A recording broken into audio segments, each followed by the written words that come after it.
Hiya. I didn't really feel up to doing a video yesterday, so I'm going to cover the next two prompts with this one video. The first one is talking about my path to diagnosis, which I'm very grateful was a lot more straightforward than some folks.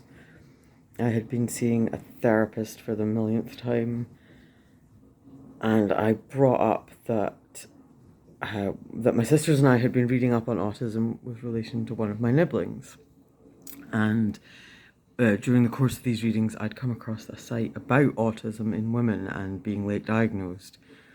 And one of the pages on this site was like a list of common traits and life experiences in late or undiagnosed autistic women. And the way I've always described it is that it was like reading a really, like, almost painfully accurate description of my own life. Kind of had a slight moment of like, did the author of this page just follow me round for the last couple of decades? Very unlikely. So I brought this up to my therapist, and I think she kind of had a bit of an interest in this subject from what I remember her saying or mentioning in passing. And so, she heard me, she took me seriously, she didn't dismiss me, she didn't invalidate me or, oh, this is silly or anything like that. She heard me out. She said, yeah, okay, yeah, I can see why that would be something you'd want to look into. She supported my application to get assessed, and I actually had an assessment within 3 months of bringing that up to her, which, if you know the NHS, is, quite remarkable. I was very, very lucky. The actual assessment itself was pretty intense. It was very emotional, very eye-opening as well. It made me think about things through a different perspective, which, was illuminating but very emotional. And at the end of it, the assessor said, yeah, based on these criteria, you're definitely autistic. And that was that, really. I felt very heard, very acknowledged and validated through the whole process, which sadly is not the case for everyone. And, my heart really goes out to folk who have been treated very differently by, medical professionals. And I really hope that those of you who are looking for assessment luck out like I did.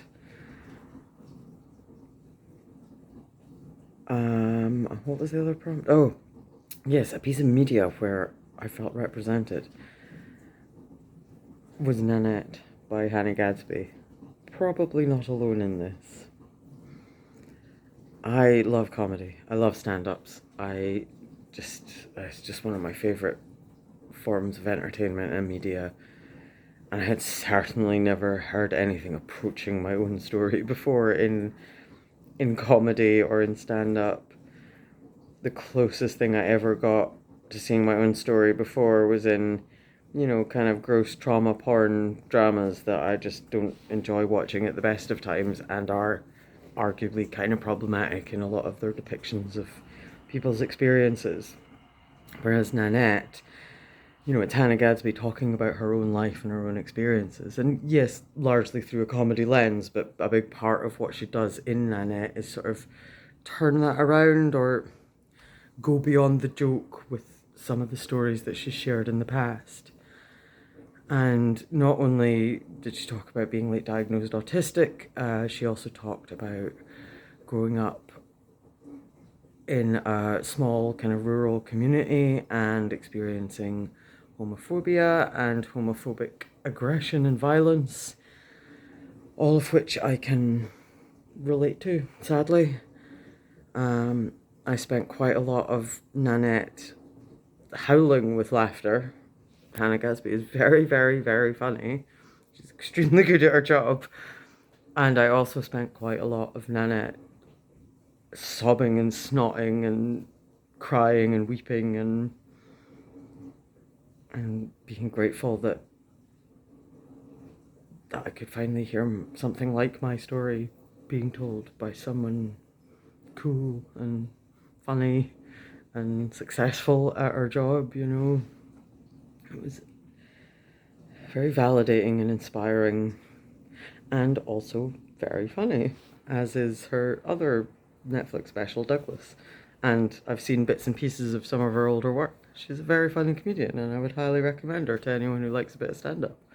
But also, if you want to get some idea of what my younger life was like, Nanette is not a bad starting place, even though it's not actually me. So, yeah, nice to feel represented and to get to laugh a bit while doing it, because I think that's one of the things I don't like about a lot of dramas is even in the hardest of times, many people still find joy and laughter.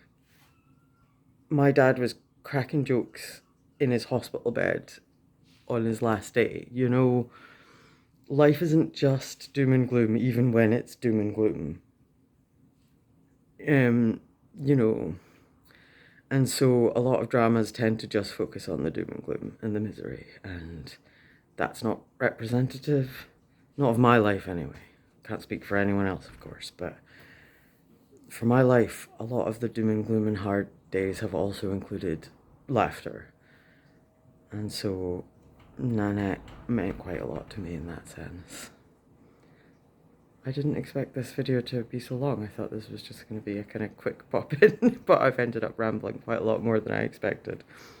If you have listened to the end, well done. Well done. Anyway, I'll be back with another video in tomorrow, maybe the day after. We'll see. I'm not putting too much pressure on myself. This is not I must do this kind of thing. It's, oh, this is cool. This is something I'm doing then. Anyway, take care. Live long and prosper.